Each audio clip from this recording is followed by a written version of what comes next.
तो मेरा ये कहना है कि यदि मैं आरएसएस को ज़्यादा घेर रहा हूं तो उसके पीछे दो कारण हैं। एक जी तो उन्होंने मुझे अपने ग्रुप से बाहर निकाला और उन्होंने ये कहा कि भाई, आप आप अपना इस बात को बार बार क्यों बोलते हैं कि ग्रुप से बाहर निकाला? ग्रुप आप नहीं, स्वयं उन्होंने एक ऐप से बाहर सक्षम निकाला ग्रुप मुझे। के राष्ट्रीय अध्यक्ष हैं और सक्षम है आपका ग्रुप, इतना बड़ा कुटुंब का स्वयं का ग्रुप है आपका। और ये बताइए, एक सूर्य जो है स्वयं आप सूर्य हैं और आप कहेंगे कि मैं एक छोटे से दिए से या दीपक से मैं उजालित हूँ, उससे प्रकाशित हूँ, ये तो उचित नहीं है आदरणीय।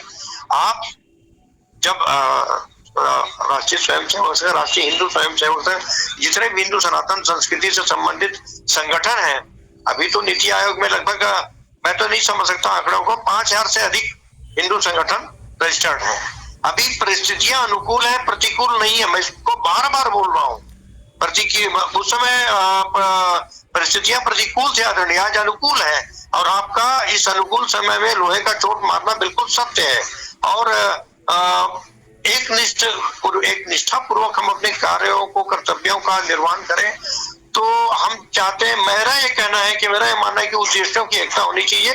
जिस ढंग से आपने जो उद्देश्य रखा है, जितने सूत्र और जितने आपने पॉइंट्स रखे हैं, उस पर हमें विचार करते हुए इस विचार को हमें शासन सत्ता में बैठे हमारे आप शासन सत्ता को दो लोगों मिनट को के लिए, एक मिनट, दिया जाएगा, उनको आप बताया शासन जाए। सत्ता को डिस्काउंट कर दीजिए।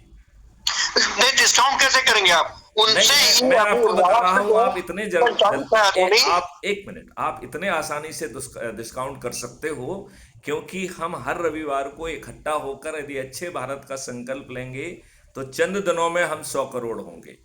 तो सत्ता में बैठे लोगों को तो आपके चरणों में बैठना पड़ेगा यदि वो सत्ता में बने रहना चाहते हैं। तो अभी आप उनसे कोई प्रार्थना मत करो क्योंकि नहीं नहीं वो नहीं, आप देखिए, आपकी जो मेरी बात बातें सुनिए, हैं। वो आपको मूर्ख बनाने के लिए आपको आमंत्रित करेंगे, अच्छा अच्छा। आपको किसी समिति का सदस्य बना देंगे, आपको हो सकता है कि वो कुछ अवार्ड भी दे दें, हो सकता है कि आपको भारत रत्न दे दें, हो सकता है आपको पद्म भूषण विभूषण मालूम है जो क्या क्या है वो दे देंगे। लेकिन इससे उनकी जो षड्यंत्रकारी नीतियां हैं वो इस देश को नहीं बदलेंगी। वो समय अपने पक्ष में खर्च करा के आपको जो है विलंबित करेंगे। बस मेरा केवल इतना ही कहना है। लिहाजा हमें सत्ता में बैठे लोगों के प्रति अपना जो अपेक्षा है वो शून्य कर देना है।